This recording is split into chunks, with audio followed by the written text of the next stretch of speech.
Olá, Neurobots! Bem-vindos ao segundo vídeo do programa NeuroCoffee.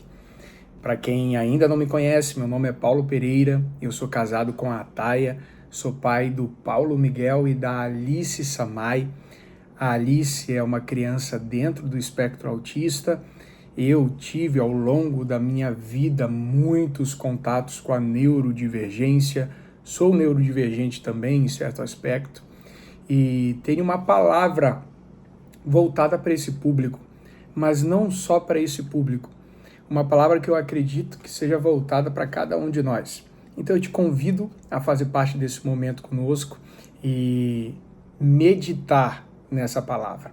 A nossa pretensão é que todos os dias você ganhe um pouco mais de fôlego para não andar por aí de tanque vazio. Não ande de tanque vazio, inclusive, é o título do primeiro livro que nós escolhemos como base para esses nossos encontros diários. Ontem nós começamos a conversar sobre isso e a falar sobre a síndrome de burnout. Uma síndrome que só é captada a partir da análise de um histórico clínico do paciente e que se resume numa estafa, num cansaço, num nível de estresse tão grande que o corpo, a mente, os sentimentos, as emoções se esvaem, se esgotam por completo. O burnout é justamente aquele momento onde o seu carro, por total ausência de combustível, para. E é óbvio que essa síndrome envolve muitas coisas. No nosso primeiro vídeo nós falamos sobre isso, envolve níveis de ansiedade, preocupações não tratadas, emoções não resolvidas, mas também envolve depressão, envolve pânico, envolve uma falta de fé e esperança para lidar com os desafios do dia a dia. Tudo isso pode desencadear um problema clínico sério que tem atacado milhares e milhares de pessoas no mundo todo. Então aqui a gente traz uma palavra para você, para que você faça o que nós precisamos fazer todos os dias: parar e respirar. Olha só que interessante, o Wayne Cordeiro, o autor desse livro, no seu primeiro capítulo ele começa a relatar uma experiência. E ele passou por burnout. No primeiro vídeo a gente fala sobre isso. E quando ele relata essa experiência, ele traz à tona várias reflexões. Eu não vou ficar dando spoiler do livro todo, mas eu quero trazer algumas aqui para a gente estar conversando. Ele fala, por exemplo, de um momento onde ele é convidado, junto com um outro bambambam do mundo corporativo, a participar de uma grande conferência dos Estados Unidos. Então pense em duas figuras aí que para você são ícones, assim, os masters em alguma área. Vamos lá, vou trazer para a área de tecnologia, de computação, de informática que eu gosto muito. Bill Gates e Steve Jobs. O Wayne era como se fosse o Bill Gates. Era um desses caras ali para os demais que estavam nessa conferência, nesse evento. Um homem muito mais experiente, que já tinha passado por muito mais coisa, liderado muito mais pessoas, desenvolvido muitos mais projetos, e ele tinha sido convidado para estar ali como conferencista, né? Ele só não contava com o que a conferência em si, a organização da conferência, traria de reflexão para a vida dele. E aí ele narra num determinado momento que no segundo dia, os organizadores da conferência fizeram uma pergunta que pegou muitos dos que estavam ali, todos empreendedores renomados, de surpresa, inclusive ele. E a pergunta foi: qual é o seu maior temor? Eu quero fazer essa pergunta para você. Para agora e pensa, do que você mais tem medo na sua vida? Qual é o seu maior temor? Eu acho interessante que ele vai narrando o que aconteceu naquele lugar. E ele fala assim: à medida que cada um respondia, lágrimas começaram a fluir livremente. E muitos não conseguiram sequer terminar suas frases. Um admitiu que não sabia por quanto tempo mais seu casamento aguentaria a pressão. Contudo, foi a resposta de outro que me chamou mais atenção. Olha só, um grupo de homens, alguém lança a pergunta: qual é o seu maior temor? Um olha para o outro e começa a pensar nos seus maiores medos. Pense no seu, eu estou pensando no meu.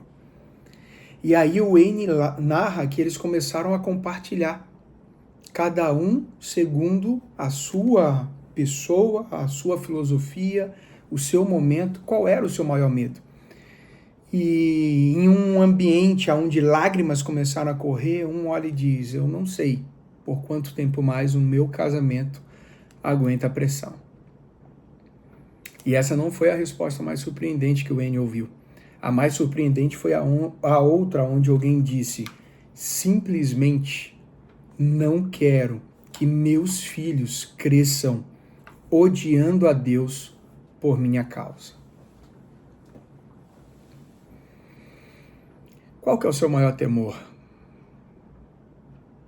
O que te tira o sono? Qual que é aquela preocupação que muitas das vezes não te permite desligar a sua cabeça? Você está andando de tanque vazio? Cada um de nós passa por momentos e desafios na vida que acabam trazendo para nós uma capacidade de ressignificação, de resiliência, né, de readaptação, e isso é natural.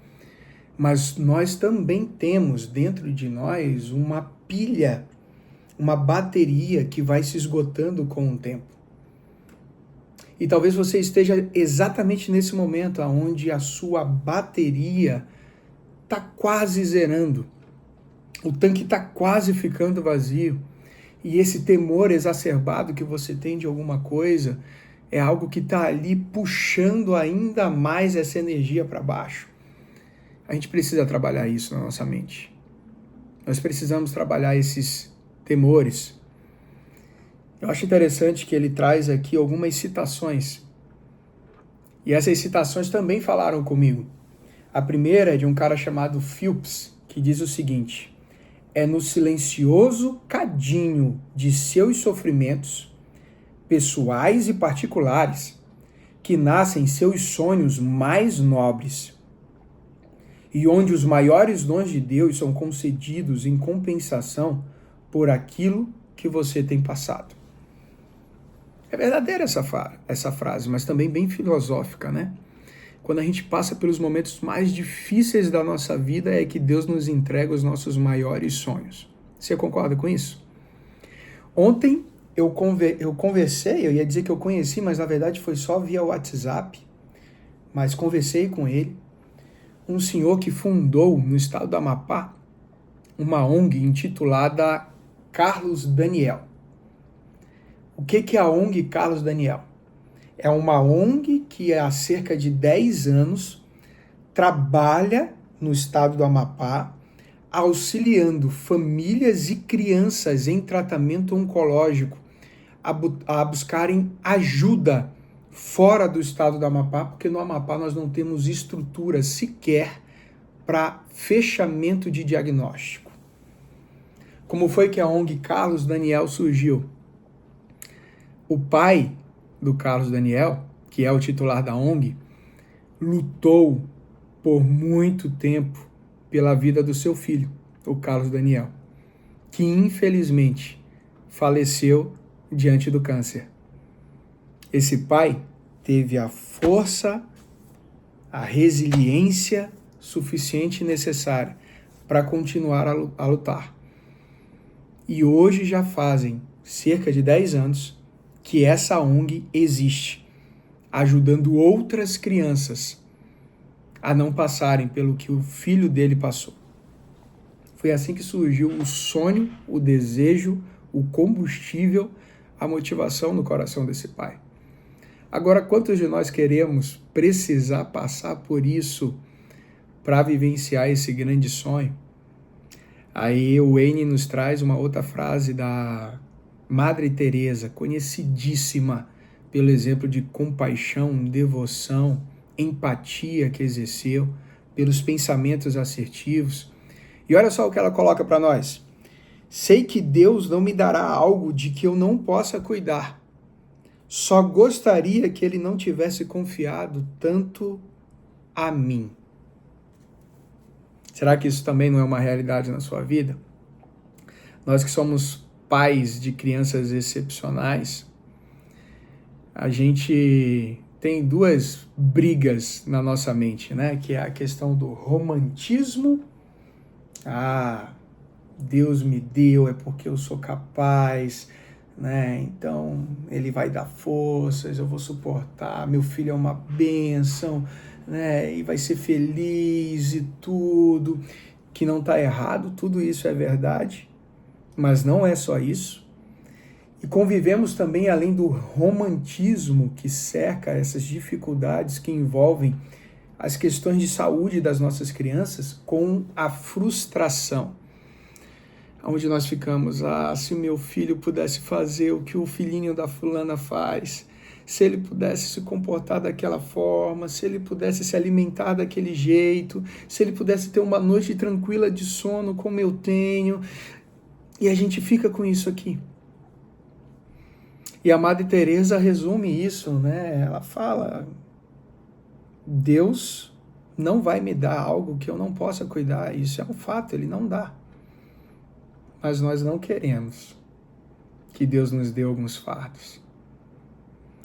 Quem somos nós para dizer o que Deus deve ou não entregar a cada um? Esse é o questionamento que eu me faço e que eu faço a você. Deus entregou a você certas circunstâncias que te colocam nesse momento difícil, aonde você diariamente precisa buscar ainda mais a renovação das tuas forças, aonde você precisa exercer a manutenção do teu veículo de forma muito mais assertiva, para você não andar de tanque vazio. E o que você vai fazer diante da situação? Você vai simplesmente abandonar o carro, como muitos fazem? Largar o carro na beira da estrada de tanque vazio? Ou você vai ser humano o suficiente para aceitar o desafio que Deus te deu e em contato direto com Ele pedir a força e a renovação de tudo o que você precisa para esse carro continuar a se movimentar? E mais, na direção certa, trilhando o caminho certo. Porque quem cuida da vida não é você, não é sua criança, não é o momento pelo qual você está passando, é Ele. Eu quero deixar uma última frase que é citada nesse livro de um cara chamado Ben Okri, e que diz assim: o que temos de mais autêntico é nossa capacidade de criar, superar, suportar, transformar, amar e ser maior do que o nosso sofrimento. O pai do Carlos, Daniel, da ONG lá do Amapá, fez isso. Ele superou, suportou, transformou, amou e tornou a sua dor maior, muito maior do que aquilo que ele sentiu. Transformou em algo com significado. Hoje eu quero te incentivar a, além de buscar, mais uma vez, abastecer o seu tanque, a sonhar com os significados que podem surgir a partir desse momento difícil que você está enfrentando.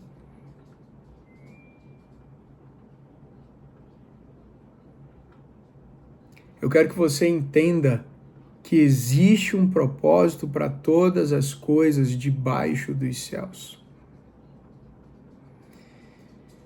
E que esse propósito sofre algumas variáveis, sofre questões que estão relacionadas com a condição humana, com as nossas próprias falhas e erros, com as nossas condições econômicas, sociais. Só que ao mesmo tempo, nós não vivemos uma vida ao acaso. É possível trazer para o hoje significado. É possível abastecer o tanque. É possível renovar as forças. É possível continuar andando.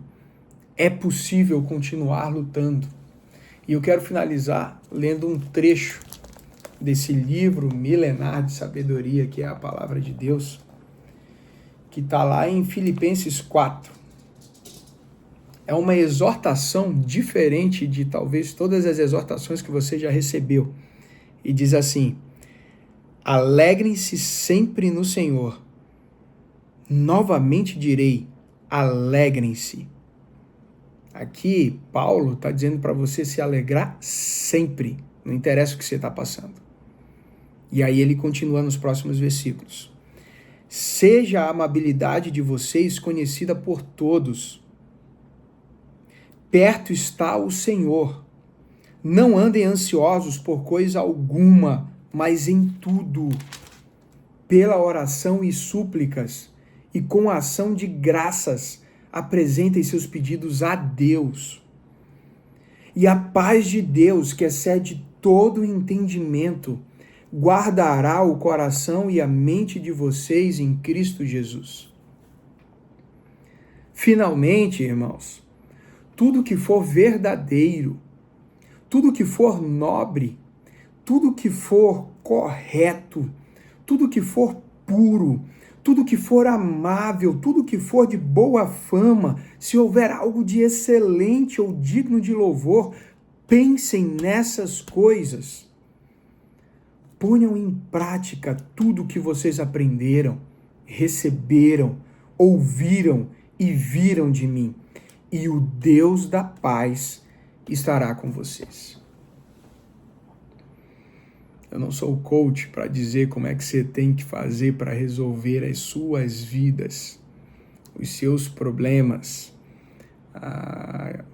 passar pelas dificuldades momentâneas. Mas eu sou filho de Deus, eu acredito piamente na palavra dele, em suas promessas e na sua orientação. E aqui ele está te dando uma chave preciosa para você abastecer o seu tanque. Filipenses capítulo 4, do versículo 4 até o versículo 9. Leia atentamente isso. Faça o que está escrito aqui, cuide dos seus pensamentos, pense tudo que for bom, tudo que for puro, tudo que for suave, tudo que for agradável. Começa a transformar esse pensamento negativo que você está carregando com você há tanto tempo. Traz para a tua consciência que você não está sozinho, porque aqui ele fala, perto está o Senhor. O Senhor se importa com você mais do que qualquer pessoa. Tenha consciência disso e não ande ansioso por coisa alguma. Pega todo esse teu fardo e entrega nas mãos de Deus. Deixa Cristo abastecer o seu tanque hoje. Nós só temos um dia.